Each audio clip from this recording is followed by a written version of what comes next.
Well, there are areas in the country which have had rapid growth in recent years, and many of them have been places that had a natural attractiveness.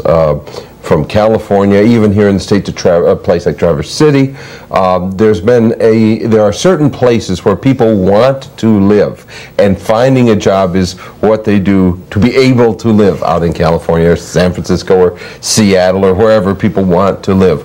What is it about the Flint area that would make people want to live here? Well, I think we're a very special, very warm community in many ways.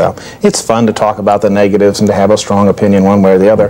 But when you get down to what are we really good at, I think we're good at making things. We make cars, we make trucks, we have all kinds of manufacturing that goes on here. We have people that are very skilled at doing these things.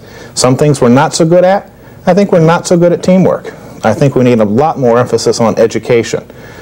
Folks that have had no encouragement for education in the past now are beginning to recognize and go back to school saying, hey, we've got to be competitive in an educational context.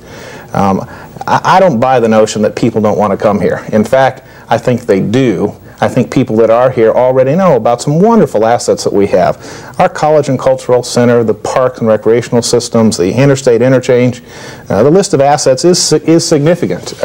If you lived in the middle of Arkansas and were 100 miles from a good hospital, you'd understand what having the terrific hospital resources here is really an asset. If you lived in Mississippi and were trying to serve an auto plant like our, say, truck and bus plant, hey, you'd understand what being at the intersection of I-69 and I-75 are. Now, again, if we have assets, we have to be objective about them. We can't overstate or we're not likely to succeed.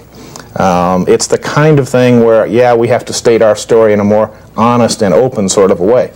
I find folks thirsting for ideas. I find folks thirsting for leadership, if you will. You know, candid expressions are what I'm hearing from folks needs to be done.